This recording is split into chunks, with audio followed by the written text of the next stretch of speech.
She had no idea that one dance would change everything. Layla worked 3 jobs just to keep her little sister in school. She cleaned offices at night, delivered groceries in the morning, and on weekends.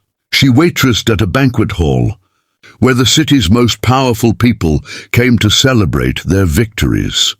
She never envied them.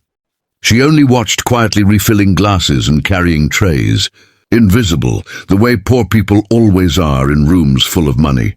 That particular evening was a charity gala hosted by a foundation she had never heard of, full of men in tailored suits and women draped in silk. And Layla moved through the crowd like water around stone, steady and unnoticed. Then the music changed, something slow and old-fashioned, and one of the waitstaff stumbled into her, sending her tray crashing to the floor in the middle of the dance floor. The entire room turned. Layla dropped to her knees immediately, face burning, collecting broken glass with bare hands because she could not afford to lose this job. Not tonight, not ever. That was when she felt a hand close gently around her wrist. "Don't," said a low voice. "You'll cut yourself." She looked up. The man crouching beside her was tall, dark-suited, and his face carried a long scar that ran from his left temple down to his jaw, the kind of scar that told a story no one had asked to hear. She recognized him then with a jolt. Ethan Cole, the CEO of Cole Industries, the man whose picture appeared on magazine covers and whose company had pulled thousands of workers out of poverty through ethical manufacturing. He was the most powerful man in the room, and he was on his knees on the floor beside her, waving over a staff member to handle the broken glass, lifting her gently to her feet as if it were the most natural thing in the world. "Are you all right?" he asked, and his eyes were serious, not performative. "I'm fine," she said quickly. "I'm so sorry. I'll pay for whatever." "You'll do nothing of the sort," he said simply. The music was still playing. Something about the moment felt suspended, unreal.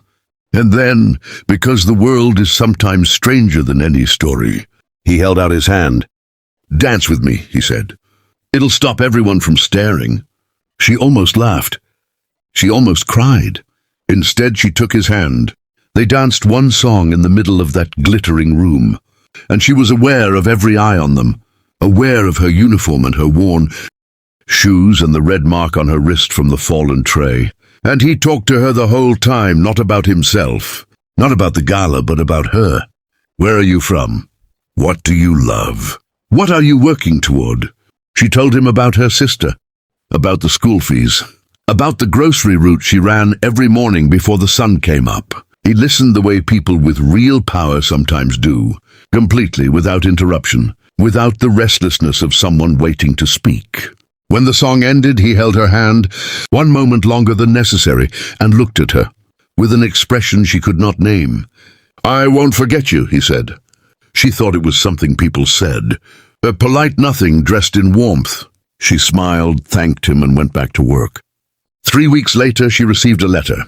Inside was a formal offer for a logistics coordinator position at Cole Industries, entry-level but with full benefits, a salary that made her read the number twice, and a note in handwriting she did not recognize at first. It said only, "I told you I wouldn't forget."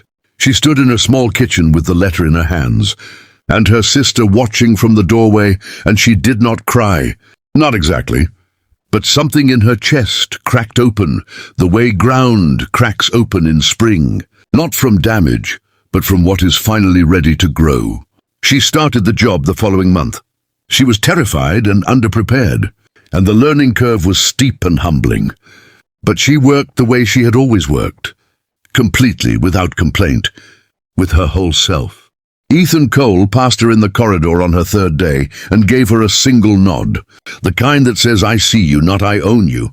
And she understood that the dance had not been charity. It had been recognition. Some people spend their whole lives invisible in rooms full of light. And then one night someone finally looks, really looks, and says without a word, "You belong here too."